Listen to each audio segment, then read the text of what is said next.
Good afternoon. My name is Tom Shepherd, and I'm a member of the church who has a very keen interest in the history of the sanctuary. We're going to start with the windows on the east side. Window number 1 is the St. Paul window. You see St. Paul with a sword. He was beheaded. This was since he was a Roman citizen. People who were not citizens were crucified. That window is in memory of T.P. Foster and his wife. Mr. Foster and his wife lived across the road in the Yellow Brick House on Church Lane here. He and his brother-in-law, Mr. Hutchison, owned the creamery at the time. Mr. Hutchison had been trained as a dairyman.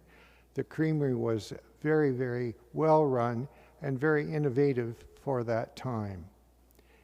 They were very dedicated members of this church. Mr. Foster, I believe, was a member of the choir.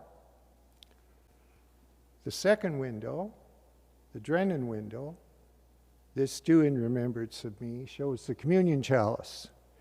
And the Drennans were members of this church. They were founding members of the Wesleyan Methodist Church, now called St. John's United. And they lived east of Alliston by W. Leach Road. Their farm was there, and their daughter-in-law, Mrs. Drennan, sang in the church choir.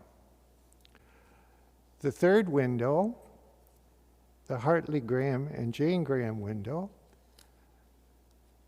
I am the Good Shepherd. It shows Christ holding the sheep.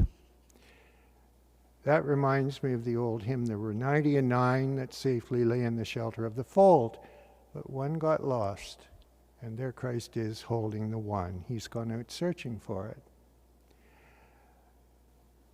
Mr. Graham was a veteran of World War I. His 3 daughters attended this church.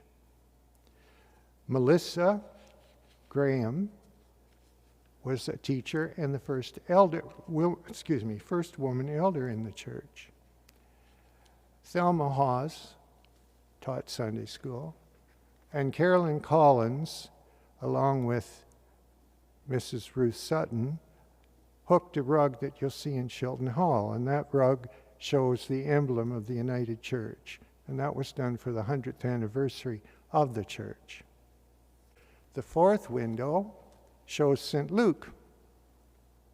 St. Luke's holding a staff, and the staff was used by doctors because they had a long way to walk from patient to patient. I guess their feet got pretty sore. It's in memory of Dr. Frank Walker. Dr. Walker delivered me and a lot of others born in 1948, whom I will not name at the present time.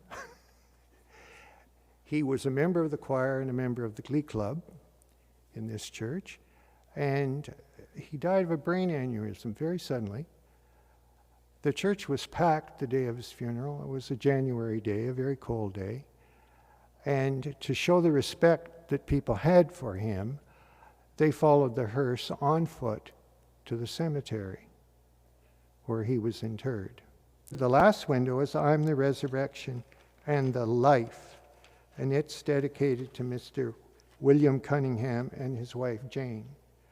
Mr. Cunningham owned and operated the electrical company down at Fletcher Crescent here down by the Boyne River. He sold it in 1918 to the Ontario Hydro.